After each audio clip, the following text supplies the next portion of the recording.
Sunday night, a Russian rocket will carry a Houston astronaut into space. He'll be on board a Russian space capsule because the U.S. no longer has a manned space vehicle. KHOU 11 News reporter Jeremy Desel traveled to Kazakhstan with the team from NASA to give us an inside look at the new reality for U.S. space travel. More than 50 years ago, just 100 feet away is where the first human went to space. Now, on this Soyuz rocket, Dan Burbank will be next. Any steps here are a walk into history. It's pretty amazing just to be walking on this ground, isn't it? It is pretty amazing. To think this launch pad is where Yuri Gagarin launched from is absolutely phenomenal. 50 years later, the design hasn't changed much, still towed by rail 2 miles and lifted to vertical on this ground. For the longest time, in secret. Now, 2 flags fly in cooperation. Here we are in a little blink of time when we're actually able to do this. Steve Robinson has seen all of the Earth from orbit, his ride, the shuttle, but he's never been here before until now. The fact that this is our only way to go, does that make it more powerful to be here? Yeah, sure does. Yeah, this is it. This isn't one of them. This is it. Standing tall, nothing else around for miles. It may seem desolate, like the end of the Earth. But Dan Burbank, the man hitching this ride with the Russians, has a different view of the planet, even from this remote spot. I think it's too small for the human species. I think humans, by their very nature, are outward looking, and I think it's in our destiny to leave this planet ultimately and to go other places. Starting from here. Keeping maybe the closest eye on the process and wanting to learn all they can about the rocket is Dan Burbank's family, his wife Rosalind, daughter Emily, and son Daniel. This rocket should have been here in September, but a similar launch failed. Its capsule didn't make it. It's been a rush by the Russians to find and solve the problem to American satisfaction. I can't say enough about the Russian preparation for this launch. They've done a great job of being prepared. They've looked at everything thoroughly. They're ready to go. It's just 3 days now with Soyuz poised on the pad, ready to launch and take Dan Burbank to space. The only way that we have to get there, again, at least for now. In Baikonur, Kazakhstan, Jeremy Desel, KHOU 11 News. Memorial Dex 3064 are going to be here. It's not easy to get here. Houston, any other ideas? To visit or to work. I can remember being a little kid wanting to be an astronaut. This day, it's NASA astronaut Tim Copra's job to make sure his fellow flyers meet their mission. When they check your handles here. He did, after all, design the spacewalk. As long as you've got at least one turn on each bolt, let's go back to the 4-bolt. For the men and women who work here at the Mission Control Center at the Johnson Space Center, just getting into this room takes years of work and is a privilege. But that doesn't mean for an astronaut, it's the place they really want to be. Looks good. I'd like to give you some dramatic story about, it was me against the semi, but frankly, back wheel went out and I took a bad spill. Okay, sounds good. A bicycle accident. Bad enough to require 3 bolt-sized pins and surgery to fix his broken hip. After a year and a half of training, 6 weeks to launch. That's really one of those situations where you don't expect it, and we don't train backup crews. Copra knew he would not return to the stars, at least not soon. Every particular emotion you can conjure up that someone in my position would feel, I've probably gone through. With no way for Copra to fly, NASA picked Steve Bowen to fill his suit. Bowen's training laser focused on his 2 spacewalks. Tim Copra helping where he could, all leading to this. With J612 complete. Today it wasn't difficult because today was about accomplishing the mission. Landing day, discoveries last, will be tougher. For me, relief.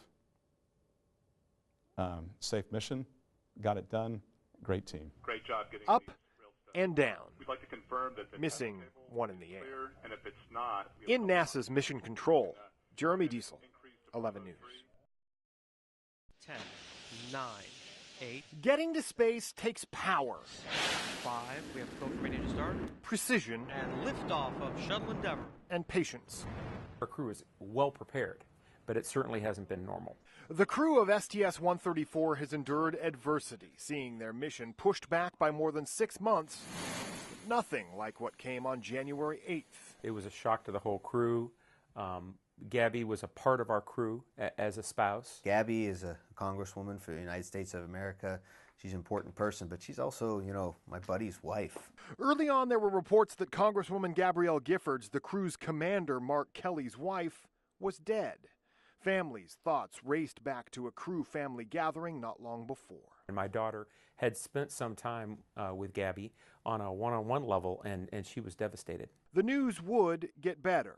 Support from the rest of the Endeavour 6 unwavering. It was traumatic for the nation. It was traumatic for us. Each of us has a different role, and that is what has allowed us to continue on. The crew did not stop training, even without their leader, for several weeks, at least physically. Sometimes when you can't do something directly for somebody, the best you can do is send your best wishes and your feelings of, you know, love and support.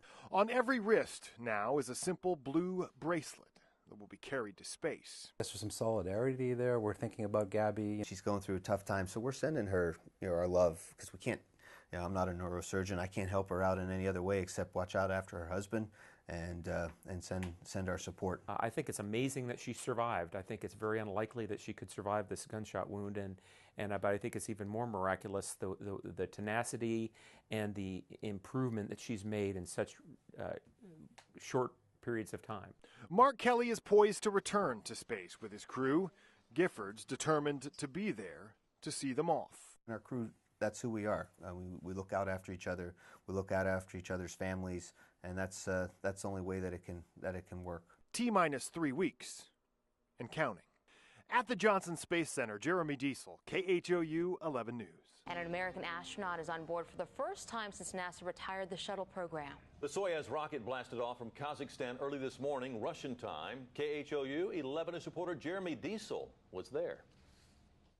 Still snowing quite a bit. From remote cameras, the launch area is clear, not from the viewing location.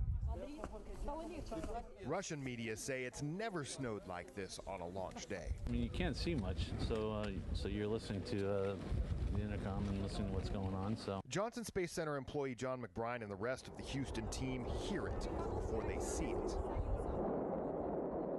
Then, like a flash, it is up. They head toward the International Space Station. Clear as day on the remote cameras. Far from it here. 420. The NASA crew crowd together not for warmth, but for translation. Out of sight here. Is running as expected. But a powerful view to Burbank family friend Brian McKay. That's great. Worth it. Worth it, worth it, worth it. Great time. Neat to see that thing go. As Russian and NASA cameras capture the capsule racing to space, the NASA crew here depends on old-fashioned play-by-play. Speech, yaw, and roll are nominal. They're blind to the ascent, faces etched in worry and wonder. The vehicle is stable. Until orbit. Spacecraft separation confirmed. Right. Vehicle is in orbit. But full relief will have to wait. 4 months, specifically for Dan. So when they get it, you know, the greatest thing is when they're back in the office, back home, safe and sound with their family. That's when I breathe a sigh of relief, actually. But this is an historic start. At the Baikonur Cosmodrome, Jeremy Desel, KHOU 11 News.